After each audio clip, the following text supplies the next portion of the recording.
The bridge of the Taeguk Dawn hummed with quiet efficiency as it drifted through the darkness between stars. Captain Ji-hoon sat in his command chair, reviewing exploration reports on his datapad. His crew had been mapping this sector for 3 months now, and they had found nothing but empty space and distant nebulas. It was routine work, the kind that made some officers bored. But Ji-hoon appreciated the peace. "Captain, I'm picking up something strange," Minji called out from her station. The communications officer's fingers danced across her console, her face scrunched in concentration. "It's a signal, but not like anything in our databases." Ji-hoon stood up and walked over to her station. "What kind of signal?" "I think it's a distress call," Minji said, adjusting her headset. "The patterns repeat every 30 seconds. It's definitely artificial, definitely intelligent." She looked up at him with wide eyes.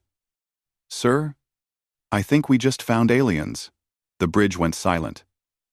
Every crew member turned to look at their captain. Ji-hoon felt his heart rate increase, but he kept his expression calm. Humanity had been exploring space for decades, always wondering if they were alone. Now, maybe, they had their answer. "Can you translate it?" Ji-hoon asked. Minji nodded, already working. "The computer is running it through linguistic analysis programs now. It's taking the mathematical and tonal patterns and trying to build a framework." She paused, listening. "Captain, I'm getting something. It's rough, but the computer thinks it's a distress call." "Location? 4 light hours away, near the Typhon Nebula." Ji-hoon turned to his chief engineer. "Dong-hyun, how fast can we get there?" The engineer looked up from his diagnostics panel. "If we push the engines hard, maybe 6 hours." "But sir, regulations say we should report this to Earth Fleet Command first. First contact protocols are strict. Whoever is out there might not have 6 hours plus the 2 weeks it would take for command to send orders back," Ji-hoon said. He looked around the bridge at his crew. These were good people, trained and professional. But more than that, they were human. And humans didn't ignore calls for help. "We're going." "Minji, keep trying to translate that signal." "Dong-hyun, give me maximum speed." "Everyone else?" "Battle stations. We don't know what we're flying into." The ship hummed louder as the engines powered up. Ji-hoon felt the subtle push of acceleration as they changed course. He returned to his chair and pressed the ship-wide intercom button. "All hands, this is the captain. We've received what appears to be an alien distress signal. We are moving to investigate. This is not a drill. This is first contact. Stay sharp, stay professional, and remember your training." "Doctor," Hee-won arrived on the bridge 10 minutes later, slightly out of breath. The xenobiologist had probably run the entire way from her lab. "Is it true? We found aliens?" "Maybe," Ji-hoon said. "We're heading to their location now." Hee-won sat down at an auxiliary station, pulling up everything they knew about the signal. "This is incredible. I need to prepare first contact protocols. We have to be careful not to scare them or contaminate their culture." "Doctor, they sent a distress call," Minji said gently. "I don't think they're worried about cultural contamination right now. They're worried about surviving." As the hours passed, the signal grew stronger. Minji managed to improve the translation. The message was simple and desperate. "Please. Help. Ship damaged. Cannot escape. They are coming. Please. Anyone. Help us." "They?" Ji-hoon asked. "Who is they?" "No identification in the message," Minji said. "Just fear." When they were 1 hour away, their sensors picked up the alien ship. It was small, maybe half the size of the Taeguk Dawn, and it was clearly damaged. Hull breaches vented atmosphere into space. The ship tumbled slowly, its engines dark. "I'm also reading 3 other ships nearby," announced Sun-hee from the weapons station. "They're circling the damaged vessel like sharks. Energy signatures suggest weapons are charged." "Pirates," Dong-hyun muttered. "Or slavers. This is an attack, not an accident." Ji-hoon's jaw tightened. The situation was suddenly much more complicated. This wasn't just a rescue. It was an intervention in what might be an alien conflict. But the choice seemed simple to him. Someone was hurting, and someone else was doing the hurting. Red alert. All hands to combat stations. Load all weapons but do not lock on yet. He-1. You might want to get to a secure location. I'm staying, the doctor said firmly. You might need me to communicate with them. Incoming transmission from one of the hostile ships, Minji reported. They're hailing us. Farm. On screen. The view screen flickered.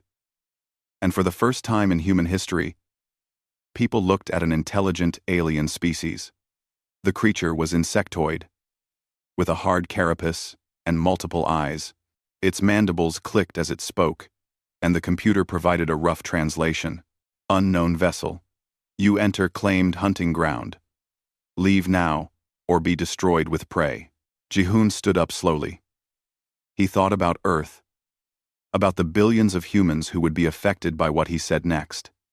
He thought about regulations and protocols and the safe choice. Then he thought about the dying aliens in that damaged ship, sending out desperate calls into the void. This is Captain Ji-hoon of the Earth vessel Taeguk Dawn.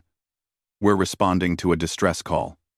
Leave the damaged ship alone and depart. Or, we will engage.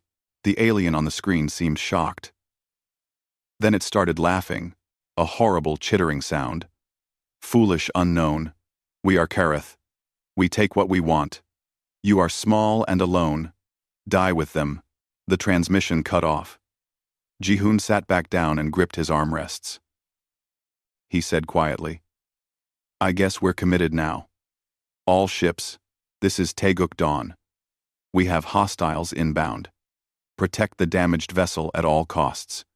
Show them what humans do to bullies. The battle was about to begin. The 3 Kareth ships accelerated toward the Taeguk Dawn with what they must have thought was frightening speed. Captain Ji-hoon watched them approach on the tactical display and felt oddly calm. These aliens had no idea what they were dealing with. Humans had been fighting each other in space for decades.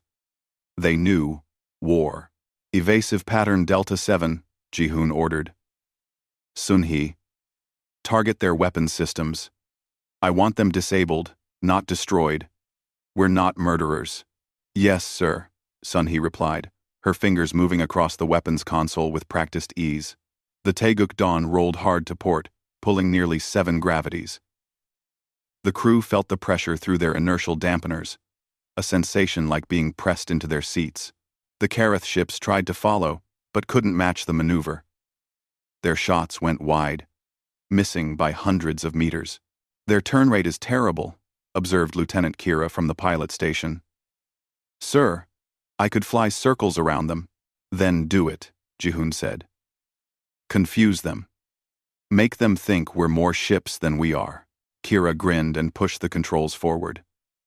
The Taeguk Dawn moved like a dancer, spinning and weaving through space in patterns that would have been impossible for the Kareth vessels. Within minutes, 2 of the alien ships collided with each other, trying to track the human vessel. Sun-hee fired precise bursts from the railguns. Solid projectiles traveling at incredible speeds slammed into the Kareth weapon arrays, tearing them apart without breaching the main hulls. The aliens were tough, but their technology wasn't ready for human weapons. Hostile weapons offline, Sun-hee reported. Let them go, Ji-hoon said. He watched the Kareth ships limp away into the darkness. Get us to that damaged vessel. Launch rescue shuttles. Commander Sung-jae, take your Marines and prepare to board. Full armor, but weapons on stun. In the shuttle bay, Sung-jae gathered his team of 20 Marines. They suited up in powered armor, heavy exoskeletons that made them look like walking tanks. Each suit was painted in the blue and white colors of Earth Fleet, with the Korean flag on one shoulder and the United Earth flag on the other. Remember, Sung-jae told his team over the squad channel, these aliens are victims. They're scared. We're probably the scariest thing they've ever seen, so keep your weapons down unless there's a threat. We're here to help. The shuttle crossed the gap between ships in minutes. As they approached the alien vessel, they could see the damage more clearly. Whatever had attacked this ship had been thorough. Atmosphere still leaked from multiple hull breaches. The ship's exterior was covered in a strange, organic-looking material, almost like coral or bone. "That's unusual architecture," noted Dr. Hewan, who had insisted on coming despite the danger. "Nothing like our engineering principles." They docked at what scanners indicated was an airlock.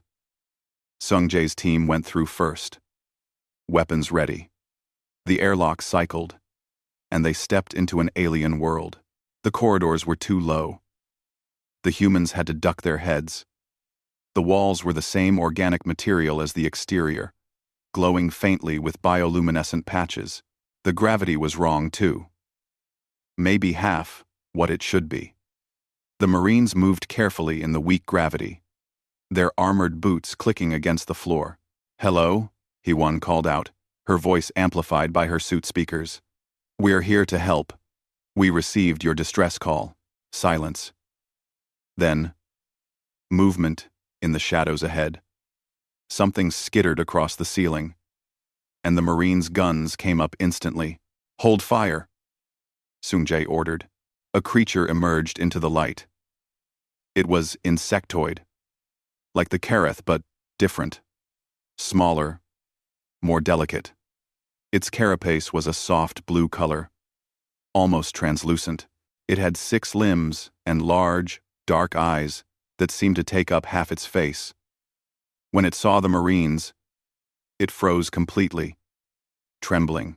"Easy," Hewan said softly, stepping forward slowly. She had her hands out, showing she held no weapons. "We're friends. We heard your call for help."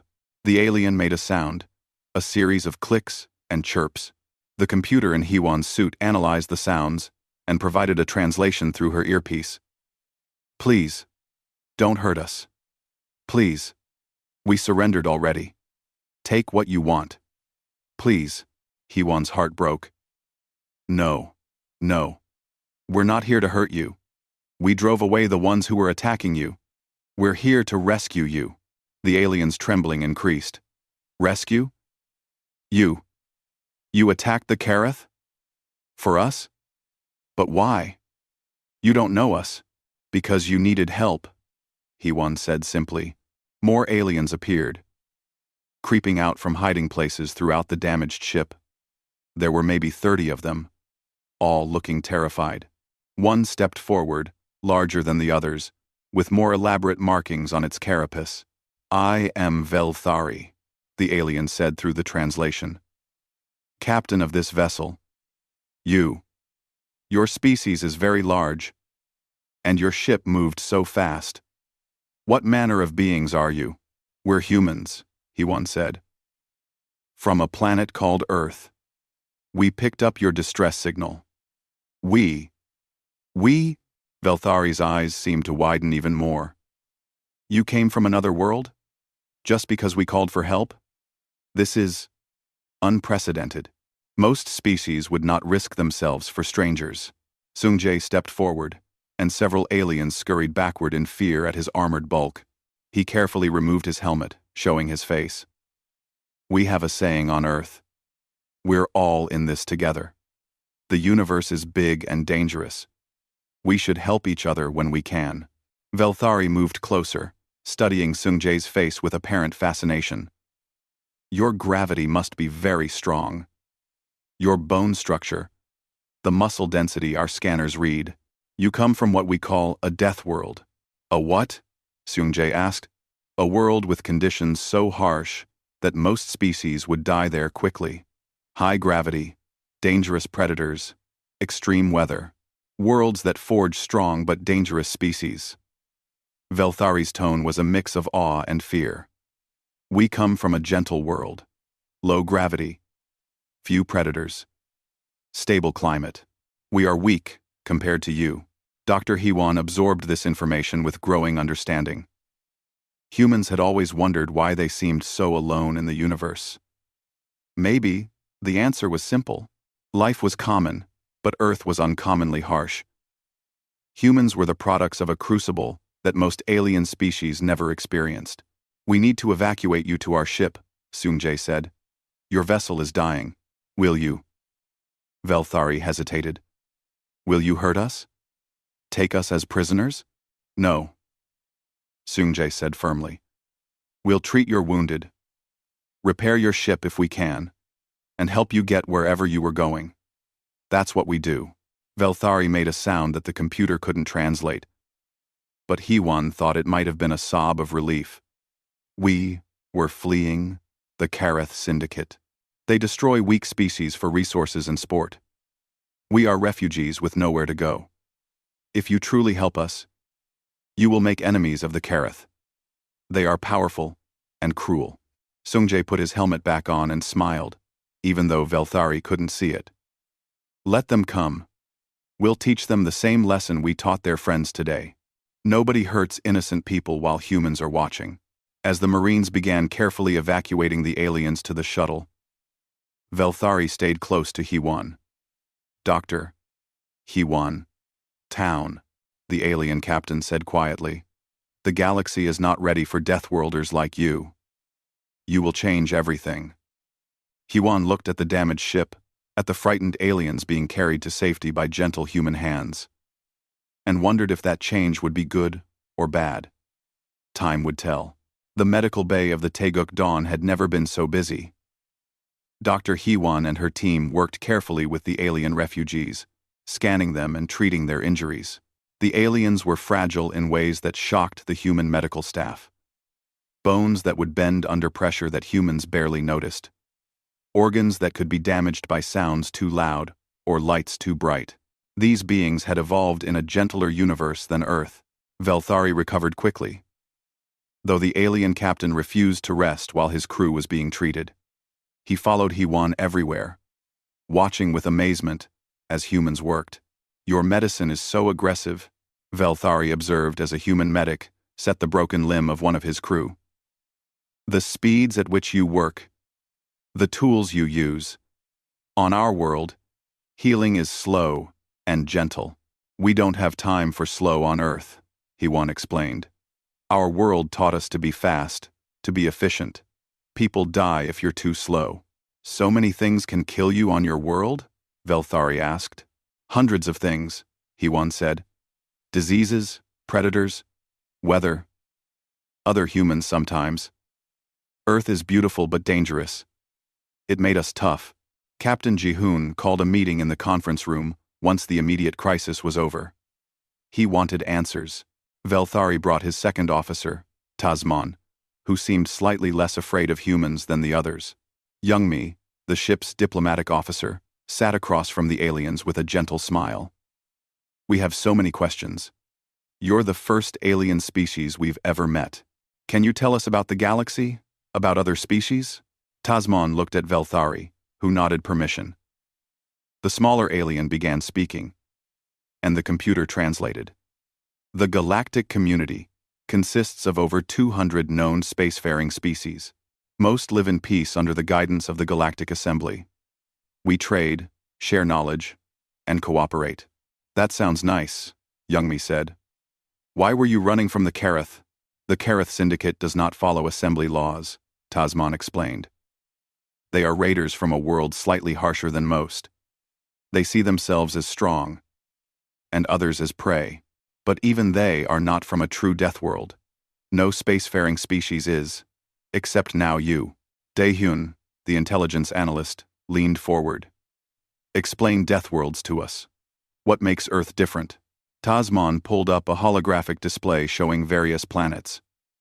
"Most life in the galaxy evolved on worlds with low gravity, stable climates, and limited dangers. The average gravity is 0.6 of Earth standard. The average predator is small and not very aggressive. Most species never developed complex warfare because they had few reasons to fight." The alien touched the display, showing Earth's data. "Your world has gravity nearly twice the galactic average. Your atmosphere has high oxygen content, which allows massive organisms and intense fires. Your planet experiences violent weather, tectonic activity, and has thousands of species that actively hunt other species. You have multiple climate zones, each with unique dangers. And somehow, intelligent life not only survived there but thrived. We always thought Earth was normal, Jihoon said quietly. For you, it is, Velthari said.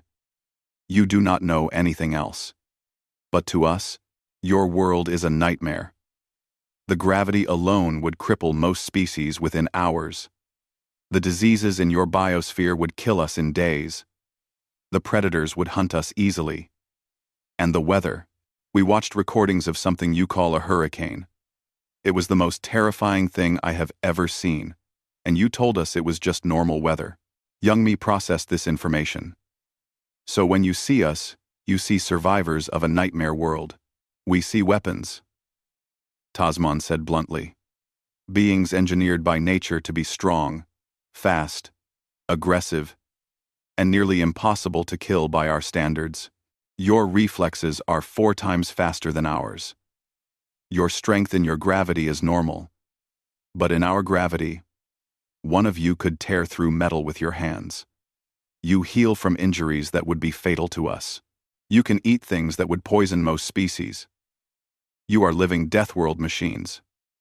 The room went silent. The humans looked at each other, seeing themselves through alien eyes for the first time. They were not normal. They were monsters. At least to the rest of the galaxy. We're not monsters, he once said softly. We're just people. We have families, dreams, fears. We create art and music. We laugh and cry. We're not weapons. But you can be, Velthari said. That is what frightens the galaxy. Your capacity for violence is matched only by your capacity for kindness. You saved us without hesitation, but you also destroyed Kareth ships without hesitation. You contain multitudes. You are dangerous and gentle at the same time. Jihoon stood up and walked to the viewport, looking out at the stars. How will the galaxy react when they learn about us? With fear, mostly, Tasman said. Some will want to be your allies for protection. Others will want to eliminate you before you become a threat. The Galactic Assembly will want to study you, control you, limit you. The Kareth will want revenge. Everything is about to change. We just wanted to explore space, Jihoon said. But you are, Velthari said. Not unkindly. And that cannot be changed. However, you are also the first species in galactic history to risk yourselves for complete strangers. That is worth something. That is worth everything. An alarm suddenly blared throughout the ship. Sunhee's voice came over the intercom. Captain to the bridge immediately. We have contacts inbound. A lot of contacts. Everyone rushed to the bridge. The tactical display showed over 20 ships emerging from faster-than-light travel. They were Kareth vessels, larger than the scouts from before. This was a fleet. They came back with friends, Dongyun muttered. Can we outrun them? Jihoon asked. Not with the damaged alien ship in tow, Kira replied from the pilot station. We can run, but we'd have to leave Velthari's people behind. Jihoon looked at the alien captain standing next to him. Velthari's eyes were wide with fear. Jihoon thought about Earth, billions of light years away. He thought about his crew, young and brave, and trusting him to make the right choice. He thought about humanity's first impression on the galactic stage. Then he thought about what it meant to be human, what Earth had taught them through millions of years of evolution. Humans did not abandon people in need. Humans protected the weak. Humans stood up to bullies. These were not just survival traits from Earth. These were choices, values, morals. This was what made humans human. We're not running, Jihoon said firmly. We're going to fight. Minji, send a message to Earth. Tell them we made first contact. Tell them we're about to show the galaxy what humans are made of. Tell them we're sorry we can't follow protocol. But some things are more important than rules. He sat in his command chair and looked at his crew. They were scared, but they were ready. Battle stations, he ordered. Let's teach these Kareth what happens when you hurt innocent people in front of Deathworlders. The Kareth fleet spread out in a formation that was meant to be intimidating. 23 warships against one human explorer vessel and a damaged refugee ship.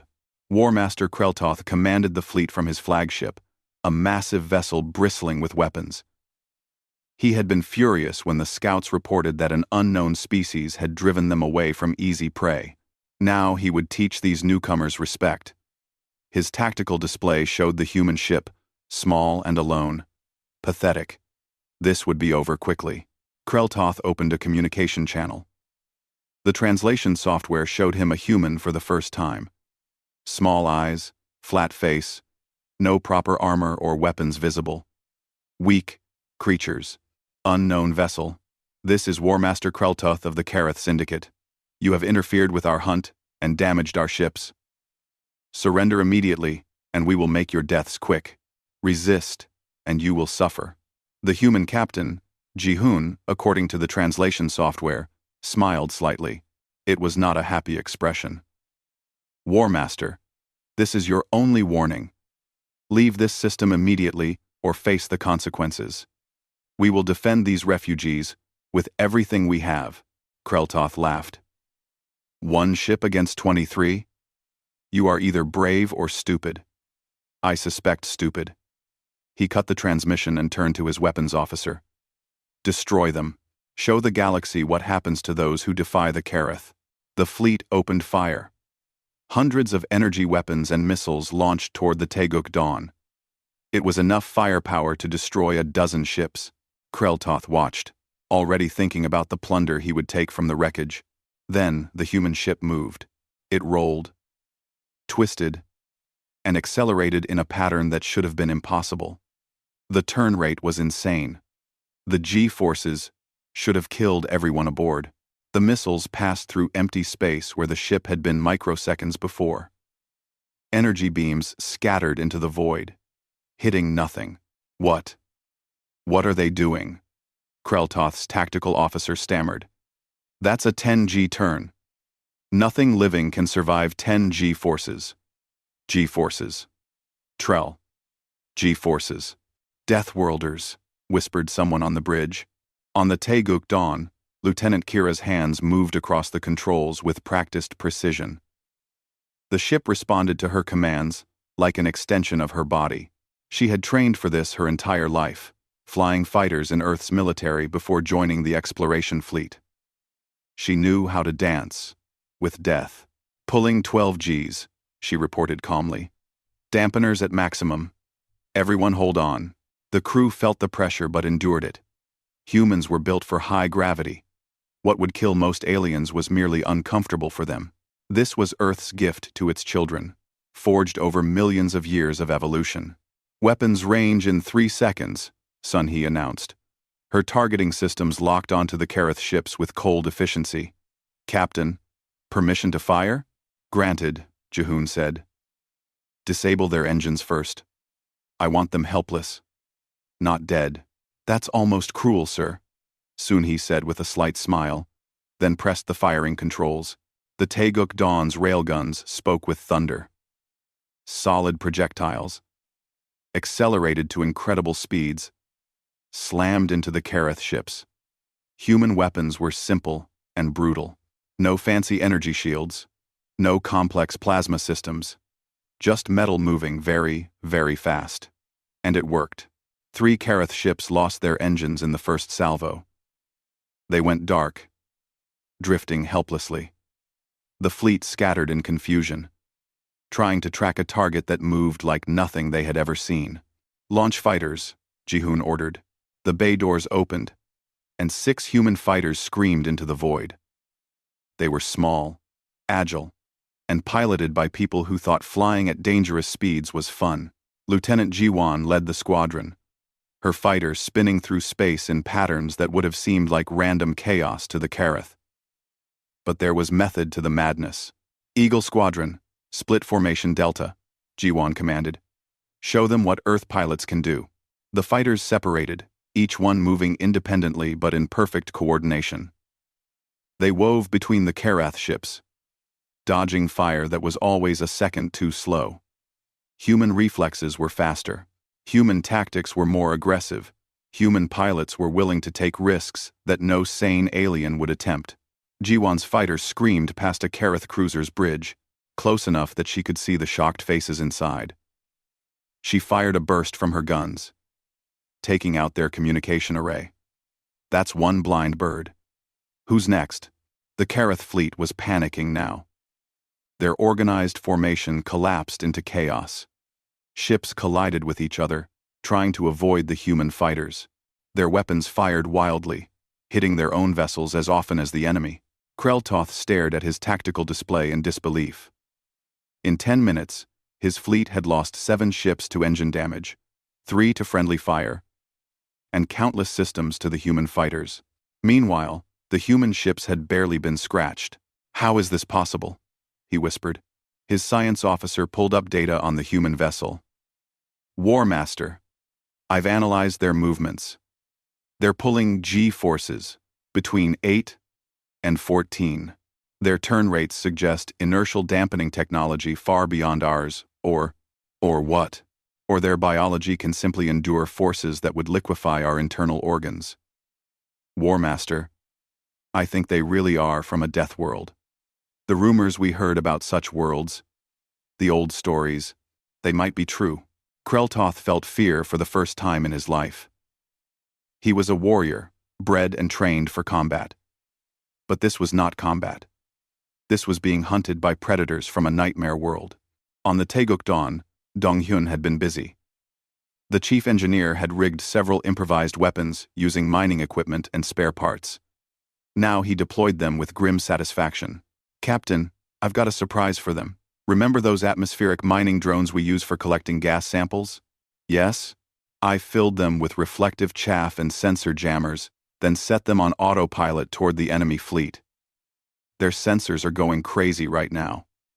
They think we've deployed 100 more ships." Jihoon laughed despite the situation. "Dongyun, you're a genius." The Kareth fleet saw their sensors fill with new contacts. 100 ships, all with similar signatures to the human vessel. It was impossible, but the data was there. Some captains in the fleet decided they had enough. They broke formation and fled, engaging faster than light drives and vanishing into the depths of space. Kreltoth wanted to order them back, but he could not blame them. He looked at the data again. 14 ships lost or disabled. The human ship, untouched. Human fighters still dancing through his fleet like ghosts. And now 100 more human ships apparently incoming. "Retreat," he said quietly. Then louder. "All ships, retreat. Engage FTL drives and scatter.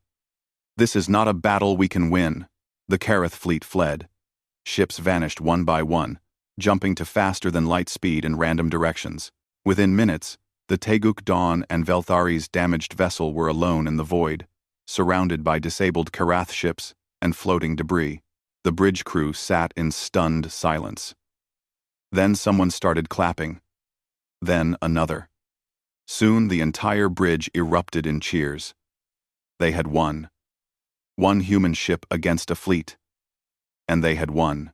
Velthari stood next to Captain Jihoon, all 6 of his limbs trembling. That was the most terrifying and amazing thing I have ever witnessed. You did not just defeat them. You made them run in fear. The Kareth Syndicate, who have terrorized the galaxy for generations, fled from you. We are mendant. We have acquired in Syndicate. We have acquired in Seventh. Jihoon stood and stretched, working out the tension from the high G maneuvers. We protected our friends. That's what humans do. Your species is going to change everything, Velthari said softly. The galaxy will never be the same. I hope we are ready for you. End quote. Jihoon looked at the stars and wondered the same thing. 3 months had passed since the battle at the Typhon Nebula. The galaxy was still trying to understand what had happened. The footage of the battle had spread across thousands of worlds. Aliens watched in horror and fascination as a single human ship dismantled a Kareth fleet. The tactical maneuvers were analyzed by military experts, who declared them impossible. The G-forces calculated and recalculated, because surely the instruments were wrong. But the data did not lie. Humans were real. Deathworlders had finally reached the stars. On Earth, Admiral Chewan reviewed the latest intelligence reports in her office at Fleet Command Headquarters. The room was quiet, except for the soft hum of computers processing information from across the galaxy. She had been promoted specifically to handle humanity's first contact situation.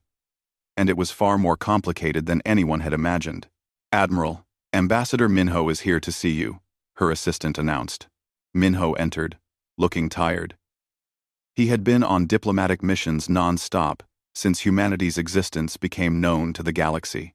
Earth's first galactic ambassador was a man who had spent his career negotiating trade agreements between countries. Now, he was negotiating humanity's place among the stars. "How bad is it?" Chewan asked. Minho sat down heavily. "Mixed. The Galactic Assembly wants a formal first contact summit. 73 species want to establish diplomatic relations. 41 want trade agreements. 18 want military alliances. And 12 want us quarantined to Earth until they can assess the Deathworlder threat. We saved those refugees," Chewan said. "We stopped pirates. How does that make us a threat?" "Because we showed we could," Minho explained. "The galaxy has lived in relative peace for generations. Because most species are equally weak. Military conflicts are small and short because no one has the strength to dominate others. We changed that equation. One human ship defeated a fleet. What could 100 human ships do? 1,000? The galaxy is right to be nervous." Chewan understood. Humanity had not just made first contact. They had announced themselves as potentially the most powerful military force in known space. Fear was a natural response. "What about the Karath?" she asked. "They've gone quiet. No raids in sectors where human ships patrol. War Master Kreltoth was stripped of rank for his defeat. The Syndicate is having internal problems. Apparently, losing to one ship has made them look weak, and other species are starting to resist them." "Good," Chewan said. "Bullies only respect strength." Her computer chimed with an incoming message. It was from Captain Ji-hoon. The Taeguk Dawn was returning to Earth after 3 months of escorting Velthari's people to a new home. Chewan read the report with interest. Velthari's species, the Vellani, had been refugees for years. The Karath had destroyed their original homeworld, and they had been fleeing ever since. Now, with human protection, they had settled on a small moon with low gravity and a gentle climate. Human engineers had helped them build new cities. Human ships patrolled the system, deterring raiders. The Vellani called it New Hope. It was humanity's first colony, in a way. Not a colony of humans, but a colony protected by humans. A place where the weak could live without fear, because Deathworlders stood guard. The idea was spreading. More species requested human protection. Convoys asked for human escorts. Settlements wanted human advisors. Humanity was becoming the galaxy's protectors, whether they wanted to be or not. Chewan thought about the implications. This was power, yes, but also responsibility. Every time a human ship protected an alien vessel, they made enemies of whoever was threatening it. Every alliance made created obligations. Humanity was being pulled into galactic politics at incredible speed. 2 weeks later, the Galactic Assembly Summit began. It was held on a neutral station at the edge of known space. Over 200 species sent representatives, and humanity sent Ambassador Minho, escorted by Captain Ji-hoon and a small honor guard of Marines led by Commander Seung-jae. The main assembly hall was enormous, designed to accommodate species of all sizes and environmental needs. Minho stood at the human delegation's platform, feeling very small and very aware that billions of eyes were watching this moment. Council Speaker Yernell, a floating gaseous being who communicated through light patterns, opened the session. The translation came through, clear. "We gather to formally recognize humanity as a spacefaring species, and to determine their place in galactic society. This is unprecedented. Never before has a Deathworld species reached the stars. We must proceed carefully. For hours, species debated. Some praised humanity's actions at the Typhon Nebula. Others expressed fear of human violence. Military experts presented analyses of human capabilities. Scientists discussed Earth's conditions and how they had shaped humanity. Then it was Minho's turn to speak. He stood at the podium, looking out at hundreds of alien species. He thought about what to say, how to represent humanity to the galaxy. Finally, he decided to be simple and honest. We are just people. Minho began. Yes, we come from a dangerous world.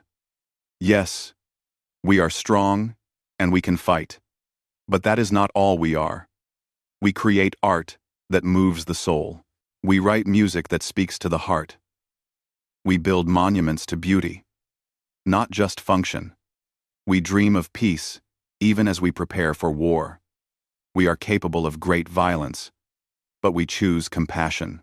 We could have ignored that distress signal. We could have left the Villani to die. It would have been safer. But we are human, and humans help. That is who we are. The assembly was quiet.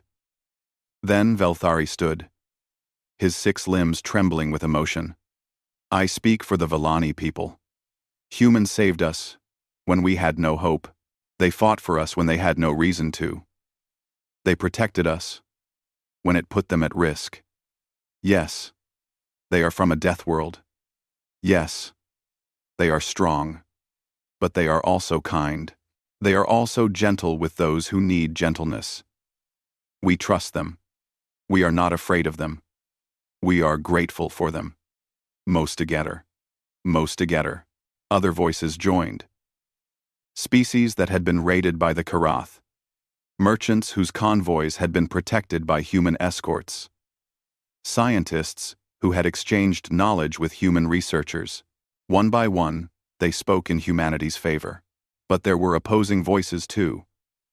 Species that feared change. Military powers that saw humans as rivals. Isolationists who wanted humanity quarantined to their own space. The debate went on for days. Finally, Council Speaker Yirnel called for a decision. The Assembly voted. The results were close, but decisive. Humanity was granted full membership in the Galactic Assembly. They would have the same rights and responsibilities as any other species. But there were conditions. Human military expansion would be monitored. Human ships would need permits to enter certain restricted zones. And humanity would need to sign treaties limiting weapons development. Minho accepted the terms. It was not perfect, but it was a start. Humanity was officially part of the galactic community. After the summit, Minho met with Jihoon in private. The captain looked at his friend with concern. Those restrictions they put on us. We're basically on probation. We're newcomers who scared everyone, Minho said. Of course they're cautious. But we're in the door. Now we prove ourselves through actions, not words. We show them who we really are. Jihoon nodded slowly. What happens next? We build, Minho said.